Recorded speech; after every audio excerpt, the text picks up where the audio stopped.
the nominees for Anime of the Year. Okay. Anime of the Year. Okay, please. Dan Season Banger. ガチアクタ Banger. 2. My Hero Academia. Banger. Final Season. Takopi's Original Sin. Banger. The Apothecary Diaries. Oh no, there's only one left. There's only one left. It's gonna be solo leveling, isn't it? It's gonna be solo leveling over Orb. I already know. I already know, guys. It's not happening. It's not happening. Season 2. The Summer Hikaru Dive. What? No solo leveling for Anime of the Year? Wait, I don't know what's more surprising. Whoa, no way. Summer Hikaru died banger. I'm so many emotions right now because I'm like, all of these are bangers, but I'm disappointed that Orb isn't there, man. But all of these are bangers, but no Orb, but they are all bangers. Oh no. Which brings us to the climax of the Anime Awards this year. What is the best anime that has aired in the big year of 2026? And guys, spoiler alert, Solo Leveling has not been nominated this year. It is not going to be the Solo Leveling Awards for 2 years in a row. It is actually happening. It's happening, guys. It's fucking happening. The backlash must have been crazy. I mean, I feel like also it's been a year since season 2 aired. I feel like that also played a big factor into it. Oh, this is also really tough. Dan season 2. It was fantastic.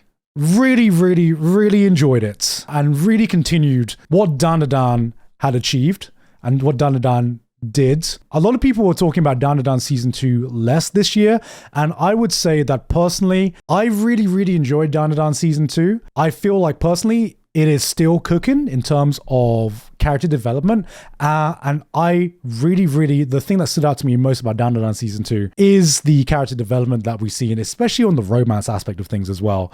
Was it a standout season as much as other seasons? Probably not. Same thing with Gachiakta. I have given it a lot of awards for the designs and the art of Gachiakta because that was what stood out to me the most. If it was some of the characters and some of the writing, that was a little bit lower than other shows in this category. It was still enjoyable, but I love the mystery of the world building and I love how unique the world is itself. Summer Hikaru died again. Damn, it feels bad because I have not voted for a single category for the Summer Hikaru died. And I feel like this is just the unfortunate situation where you have an amazing show, but it's just not amazing enough, man. It feels bad because I feel like it definitely deserves an award.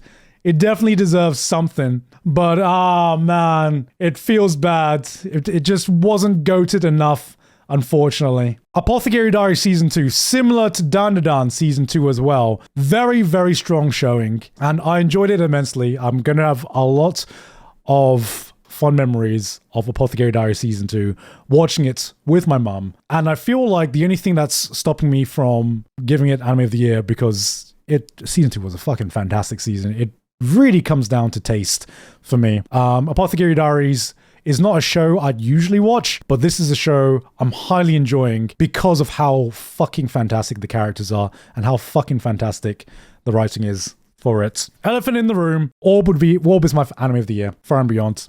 I'm disappointed it's only gotten one nomination. I will take it. I will take the one nomination that it's not going to win anyway, but I'm happy that it's gotten at least one nomination, right? I'm happy. Which brings this down to the big two. My Hero Academia final season and Takopi's Original Sin. Both fantastic shows in entirely different genres. One, obviously, the climax of My Hero Academia that I feel has a fantastic ending. The ending of My Hero Academia was so well done in my eyes that it changed my opinion of some of the characters in My Hero Academia. It reframed the way I thought about Deku.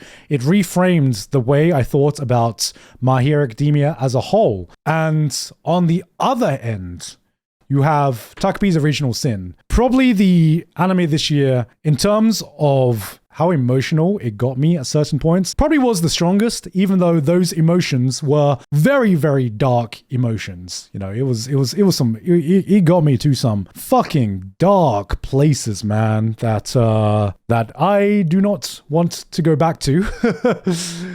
And it also just had some fantastic direction and some fantastic production values behind it.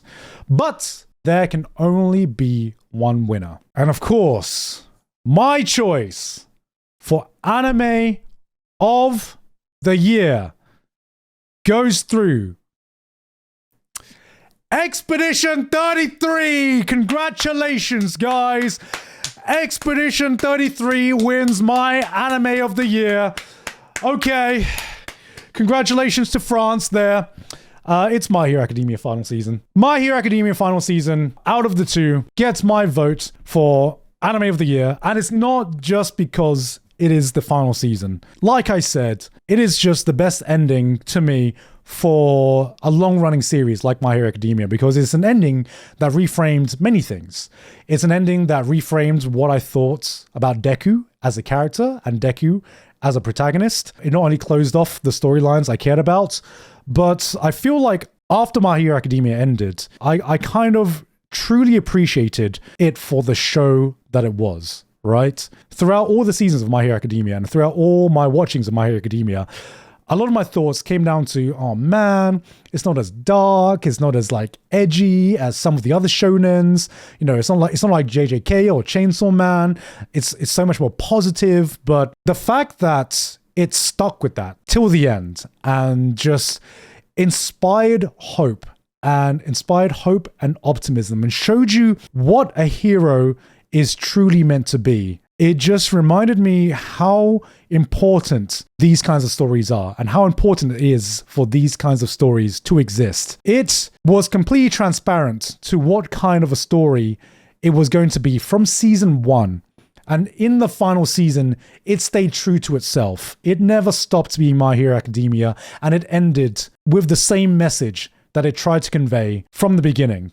And compare that to some of the other shows, some of the other long-running shonen, when it starts off here and then it just meanders, and then you're just like, dude, I don't even know what you're trying to say. I mean, it's good action, good animation. What the fuck is the message anymore? My Hero Academia condensed everything into such a concise and core message, and ended off with that same core message. And I feel like that just deserves such massive respect. But it was just a standard ending, though. I don't know what your definition of a standard ending is. It is an ending that landed on 2 feet, right? Did it do a triple twirl or whatever while it was coming down? No.